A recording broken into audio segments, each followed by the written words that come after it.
අපි අද පොඩ්ඩක් කතා කරමු බල්ලන්ව ට්‍රේන් කරන එක ගැන. ඒ කියන්නේ දැන් ගොඩාක් කට්ටිය බල්ලෙක්ව ගෙදරට ගෙනාපුවම හිතන්නේ අර යාළුවෙක් ගෙදර ඉන්නේ අර බල්ලා නිකන් ඉඳගෙන ඇවිල්ලා අඬ කාපුවම ඇවිල්ලා අත ඔළුව අත ගන්න පුළුවන් ඒ වගේ කියලා. හැබැයි ඕගොල්ලෝ දැකලා නැතුව ඇති ඒ බල්ලෝ නටපු පිස්සුව මේ විදියට එන්න ඉස්සෙල්ලා. ඇයි දන්නවද? එහෙම නෙමේ බල්ලෝ පොඩි කාලේ ඉඳලා එහෙම නෙමේ. ඒ කියන්නේ එන්න කියවම එන්න සිට් කියවම සිට් කරන ඒව ඔක්කොම උගන්වන්න ඕනේ. ඉතින් ගයිස් ඇත්තටම ගෙදරක ළමයෙක් ඉපදුනහම ඒ ළමයාට අපි කිරි දෙනවා. එයාට විටමින් දෙනවා. එයාව ડોක්ටර් ළඟට ගිහිල්ලා ඉන්ජෙක්ෂන් ගහනවා. වැක්සින්ස් ගහනවා. එතන මම බබෙක් ගැන කතා කරන්නේ. හරිද? වෙලාවට අඬපුවම කෑම දෙනවා. එතකොට අපි එයාට টয়ලට් යන්න පැම්පර්ස් අඳිනවා. නැත්තම් කොහරි ජරා කරොත් අපි මොනවද කරන්නේ? ඒක පීදනවා. ඒ ළමයට ගහනවද? එයා වෙලියට දානවද? අඬපුවාම එළියට දානවද? දැන් ගොඩක් ගෙවල් වල පැටව ගෙනල්ලා ඒ ළමයි අඬපුවාම නැත්තම් කක්කි දැම්මාම චූ දැම්මාම මොනවද කරන්නේ? එයාට ගහලා එළියට දාලා මේ වැඩේ මට කරන්න බෑ.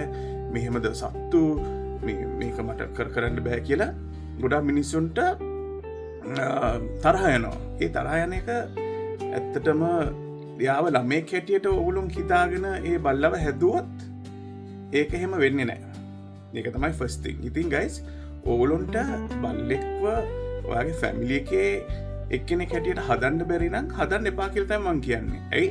ඒ ළමයාව අරගෙන ඔය අනාථ කරන්නේ. යාව කොහෙන් හරි අරගෙන පාරෙන්ද නැත්නම් බ්‍රීඩර් කෙනෙක්ගෙන්ද නැත්නම් යාළුවෙක්ගෙන්ද අරගෙන ඒ ළමයාට ගහලා මෙයා මෙතන චූ දැම්මා මෙයා මෙතන කක්කි දැම්මා එහෙම කියලා. ඒ කියන්නේ ඒ මෙන්ටැලිටි එක අයින් කරගෙන මේ ඉන්නේ ළමෙක් කියලා ඔයා බල්ලෙක්ව හදනවා කියන්නේ සෑහෙන්න විදියට වටිනවා. අනික ඒක ලේසි වෙනවා.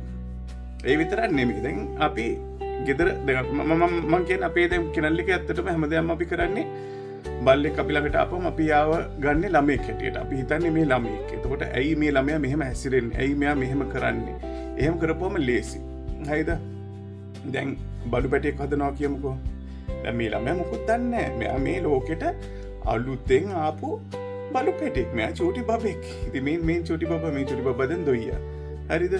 ඉතින් ඒ ළමයාට මුල්ලේ ඉඳලා හැමදේම කියලා දෙන්න ඕනේ. ඒගොල්ලෝ ස්ටේ ඇවිදින්න චේන් එකක් දාගන්න මුකුත්ම දන්නේ නැහැ. ඒතකොට සෝෂලයිස් කරන්නේ මිනිස්සුත් එක්ක කොහොමද හැසිරෙන්නේ? ඇත්තටම ළමයින්ටත් ඒව ඉගෙන ගන්නේ කොහොමද? ඉස්කෝලේ ගියාම මොන්ටිසෝරි ගියාම ටීචර්ස්ලා කියලා දෙනවා ළමයි එක්ක ගැවසෙනවා. ඒ විදියට අපේ මේ ළමයින්ටත් කියලා දෙන්න ඕනේ.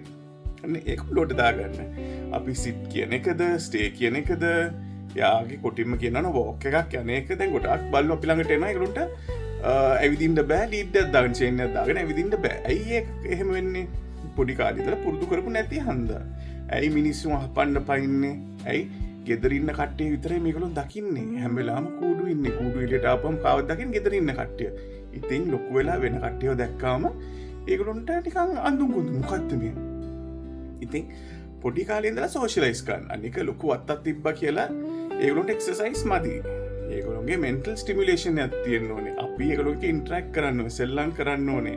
ඔයා හිතන්නකො ලොකු වත්තක ළමෙක්ව දාලා කෑම දැම්ම වතුර දැම්ම. ඒ ළමයා මුකුත් ඉගෙන ගන්නවද?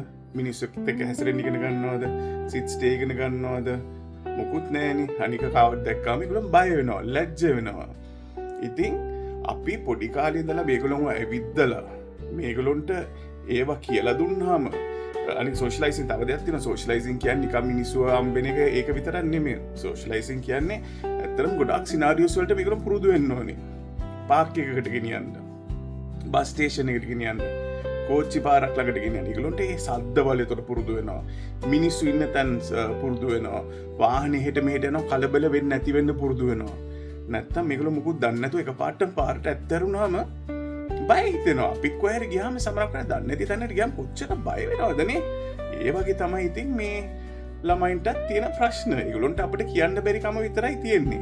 ඒ කෑම දෙන එකත් පොඩි කාලේ දවසට එකපාර දෙපාර නෙමෙයි පැටව වුණාම ඒගොල්ලන්ට වැඩිපුර පෝෂණයක් ඕනේ. ඉතින් ඒව ටික රිසර්ච් කරන්න. ඒගොල්ලන්ට ඉන්ජෙක්ෂන් ගහන එක ඉඳලා ඒගොල්ලන්ගේ ටික් මෙඩිසින් ඉඳලා පණු බෙහෙත් ඉඳලා ඒගොල්ලන්ට ඕන කෑම වර්ග හැම දෙයක්ම අපි රීසර්ච් කරලා අපේ ෆැමිලි මෙම්බර් කෙනෙක් අපේ ළමයෙක් හැටියට කරමු. ඒක කරපුවම තමයි මේ ළමයි මෙහෙම ආදරෙන් අපි ළඟ මේ ළමයා දැන් හෙලවෙන්නේ නැහැ මල් ළඟ. ඉතින් ඒගොල්ලෝ මෙහෙම හැදෙන්නේ ඔයාලට ඒතකොට කොහේ හරි ගෙනියන්න පුළුවන් වෙන්නේ. ඔයාලට බය නැතුව මිනිස්සු ආපුවම ගෙදර අත්හැරලා තියන්න පුළුවන් වෙන්නේ ඒ හැම දෙයක්ම කරපුවම තමයි.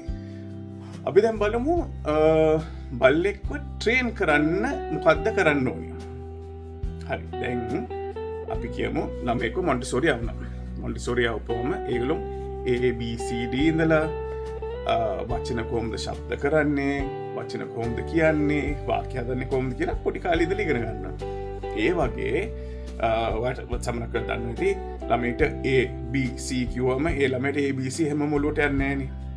අපි දවසින් දවස බබා මේ තියෙන්නේ A, මෙහෙම තමයි A ලියන්නේ, B තියෙන්නේ මේ, B මෙහෙම ලියන්නේ. ඒ වගේ බලු පැටියට පොඩි කාලේ ඉඳලා ඔළුවට යන්න කියන්න ඕනේ ආයිත්. අපි දැන් සිට් එක කියලා දෙනවා නම් ඒක රිපීට් කරන්න. සිට්.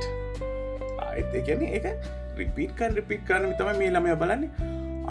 සිට් කියන්නේ මම ඉඳ ගන්න ඕනේ. ස්ටේ කියන්නේ මම එතන ඉන්න ඕනේ. අපි ඇවිදිද්දි මෙහෙම තමයි ඇවිදින්න ඕනේ. ඉතින් අර රෙපිටිෂන් එක ගොඩාක් ඉම්පෝටන්ට්. ෆ්‍රස්ට්‍රේට් වෙන්න එපා. ෆ්‍රස්ට්‍රේට් වෙනවා සමහරකට කියන දේ ආන්න නැති වුණාම ඒගොල්ලන්ට තේරෙන්නේ නැති වුණාම අපිට සමහරකට මාරම කේන්තියක් යන්නේ. ඇයි ඉතින් මේකට කොච්චරක් කියලා දෙන්නද, මේකට තේරෙන්නේ නැද්ද, මේක බූරුවෙද්ද එහෙම කියලා. හැබැයි එයාට වචන තේරෙන්නේ නැහැ. ඉතින් එයා පොඩ්ඩ තමයි ඉගෙන ගන්න. ඒක අපේ සතුටෙන්. අපි සතුටු වුණාම එයා මොනවා හරි දෙයක් කරපුවාම ඒගොල්ලෝ බලන්නේ අපිව සතුටු කරන්න. ඉතින් ඒගොල්ලෝ දැක්කාම අපි සතුටු වෙනවා කියලා එයා සිට් එක කරපුවාම, ස්ටේ එක කරපුවාම, නැත්තම් කෑම එකක් කාගෙන යන්නේ නැති වුණාම, ඒ වගේ දේවල් වුණාම මේගොල්ලෝ බලන්නේ අපිව ප්ලීස් කරන්න. අපිට හොඳ දෙයක් කරලා යාගේ අත ගා ගන්න නැත්තම් ප්‍රේස් කරගන්න. ඒ කියන්නේ ඒගොල්ලන්ට ගොඩාක්ම අපේ වොයිස් එකෙන් තේරෙනවා අපි සතුටෙන්ද නැද්ද කියලා. ඉතින් ඒගොල්ලෝ මොන හරි එකක් හොඳ දෙයක් කරපුවම අපි good boy නැත්තම් yes එහෙම අපි අර excited voice එකෙන් කිව්වහම ඒ ළමයා දන්නවා මේක තමයි මම කරන්න ඕනේ. මොන හරි එපා කියද්දි අපි කියන්න ඕනේ stern විදියට. no don't do it. එහෙම කිව්වහම ඒගොල්ලන් තේරෙනවා මෙහෙම මේක කරපුවාම මට පොඩ්ඩක් සරදානවනේ, මේක කරපුවාම මේ මට ආදරේනේ. ඉතින් ඒ වගේ ඒගොල්ලෝ ඉගෙන ගන්නවා අපි හොඳ දෙයක් කරපුවාම අපට එන්නේ ප්‍රේස් එකක්, අපි නරක දෙයක් කරපුවාම අපට එන්නේ පොඩ්ඩක් සැරටෝන් එකක් කියලා. ඉතින් ඒකෙන් ඒගොල්ලෝ ඉගෙන ගන්නවා හරි මම හරි දෙයක් කරපුවාම මට මෙහෙමයි, වැරදි දෙයක් කරපුවාම මෙහෙමයි කියලා. ඉතින් ඔන්න ඔය වගේ ඒවා හිතලා බලලා කරපුවාම ඒගොල්ලෝ ගොඩක් දේවල් ඉගෙන ගන්නවා. ඒ විතරක් නෙමෙයි කමාන්ඩ්ස්. දැන් මං උදාහරණයක් හැටියට දෙන්නම්. අපි චිකන් දෙද්දි අපි කියනද මෙයාට කියමු ජූස් කියලා. ජූස් වට චිකන් කන්නාස චිකන් කමුද චිකන් කියලා මෙයාට චිකන් දෙද්දි ඒක මේ කරපුවම මෙයා ගලුවට යනවා. මේ මං කන්නේ චිකන් නේද? නැත්නම් යා টয়ලට් යද්දි අපි කියමු බබා ජරා කරන්න කියලා. හරි? යාට ඉතින් ජරා කරද්දි අපි කිව්වොත් ජරා කරන්න. ඒතකොට මෙයා ගලුවට යනවා. ඇත්තටම මගේ ළඟ රොට්වයිලර්ස්ලා හිටියා. මං කිව්වම ජරා ගන්න කියලා මෙයා කියලා টয়ලට් යනවා. ඉතින් ඒක අර පොඩ්ඩ ඒගොල්ලෝ අසෝසියේට් වුණාම ඒ වචනෙට මොනවද කියලා රිලේට් කරන්න පුළුවන් වුණාම ඒගොල්ලෝ ටක් ගාලා ඒක කරනවා. ඒගොල්ලෝ අපිව සතුටු කරන් තමයි බලන්නේ. ඉතින් අපි කරන්න ඕනේ මේගොල්ලන්ට උගන්වන එක මේ වචනෙට මේක තමයි කියලා. දැන් අපි වොක් එකක් යන්න ගියාම end zoos young වොක් එකක් දාන්න යන්න. එතකොට මෙයා දන්නවා අපි අද දැන් වොක් එකක් කිව්වම ඇවිදින්න යන්නේ. කොටිම කියනවා නම් මම අපුඩා බින්න කාලේ උදේ 4ට 5ට මම වොක් ගෙනියන අපේ බල්ලෝ දෙන්නෙක් හිටියා. මාෂයි බැන්ඩි කියලා.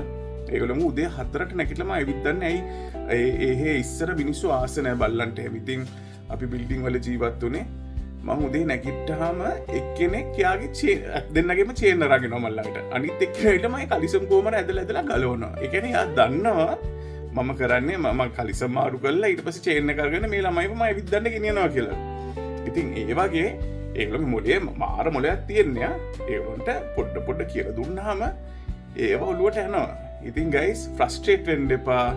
ඕලම් පොඩ්ඩක් හිතලා බලලා ඕලගේ බල්ලොට කියලා දෙන්න චුට්ට. එතකොට ලොකු වුණාම ඇත්තටම ආස හිතෙනවා. හරි ගයිස් මේක වැදගත් වුණානේ මේ වීඩියෝ එක ලයික් කරන්න, ෂෙයා කරන්න. ඒ විතරක් නෙමේ ඕලොගේ මොනහරි ප්‍රශ්න තියෙනවනම් මොනහරි ඉගෙන ගන්න මම දන්න දෙයක් නම් අනිවාර්යයෙන්ම වීඩියෝ එකක් හදලා දාන්න. ඉතින් ඒකත් කමෙන්ට් සෙක්ෂන් එකේ දාගෙන යන්න. එහෙනම් අපි ගියා.